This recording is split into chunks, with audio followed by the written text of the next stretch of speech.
গোপনে সাবেক সিইসি হাবিবুল আউয়াল খুঁজছে পুলিশ।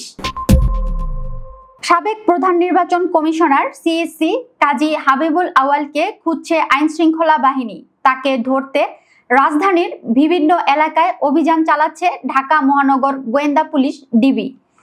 পুলিশ সদর দপ্তরের একটি সূত্র জানায়, রোববার রাতেই তাকে আটক করে ডিবি কার্যালয়ে নেওয়া হয়েছে। এমন খবরে আলোচনার ঝড় ওঠে, যদিও ডিবির পক্ষ থেকে এই দাবি অস্বীকার করা হয়। সোমবার স্বরাষ্ট্র উপদেষ্টা লেফটেন্যান্ট জেনারেল মোহাম্মদ জাহাঙ্গীর আলম চৌধুরী সাংবাদিকদের বলেন, হাবিবুল আউয়াল এখনো গ্রেফতার হননি। গ্রেফতারের খবর ভিত্তিহীন। শেখ হাসিনার সরকারের পতনের পর থেকে কাজী হাবিবুল আউয়াল জনসমক্ষে ছিলেন না। রোববার সন্ধ্যায় অপর সাবেক সিইসি কে এম নুরুল হুদার গ্রেফতারের পর হাবিবুল আউয়াল আলোচনায় আসেন।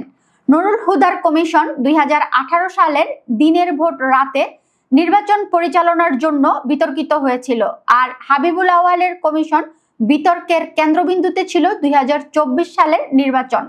ওই নির্বাচনে আওয়ামী লীগের প্রার্থীদের মধ্যেই প্রতিদ্বন্দ্বিতা হয় এবং বিএনপি অংশ নেয়নি। কমিশনের ভূমিকা ও হাবিবুল আউয়ালের মন্তব্য বিভিন্ন মহলে সমালোচিত হয়। ডিবির যুগ্ম কমিশনার নাসিরুল ইসলাম জানান, হাবিবুল আউয়ালকে ধরতে রোববার রাতে দুটি অভিযান চালানো হয়। প্রথমে ধারণা করা হয় তিনি বসুন্ধরার একটি বাসায় ছিলেন, কিন্তু পৌঁছানোর আগেই তিনি সেখান থেকে চলে যান। পরবর্তীতে আরেকটি স্থানে অভিযান চালিয়েও তাকে পাওয়া যায়নি। একই রাতে বসুন্ধরা থেকে ইসলামী ব্যাংকের সাবেক এমডি মনিরুল মাওলাকে গ্রেফতার করা হয়। অনেকেই ধারণা করেছিলেন হাবিবুল আউয়াল গ্রেফতার হয়েছেন। 2024 সালের নির্বাচনের সময় ভোটার উপস্থিতি নিয়ে বিভ্রান্তিকর তথ্য দেন কাজী হাবিবুল আউয়াল।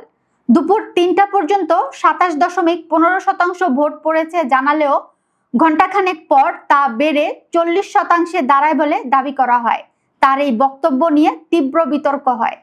তিনটি জাতীয় নির্বাচনকে ঘিরে অনিয়ম ও কারচুপির অভিযোগে বিএনপি রোববার রাজধানীর শেরেবাংলা নগর থানায় মামলা করে। মামলায় সাবেক প্রধানমন্ত্রী শেখ হাসিনা, 3 জন CEC K M Nurul Huda, কাজী হাবিবুল আউয়াল, কাজী রকিবউদ্দিন আহমেদ, সাবেক স্বরাষ্ট্রমন্ত্রী আসাদুজ্জামান খান কামাল এবং পুলিশের 4 সাবেক মহাপরিদর্শক সহ 24 জনকে আসামি করা হয়েছে। মামলাটি করেছেন বিএনপির নির্বাহী কমিটির সদস্য মোহাম্মদ সালাউদ্দিন খান। এই মামলায় কে এম নুরুল হুদাকে 4 দিনের রিমান্ডে নেওয়া হয়েছে।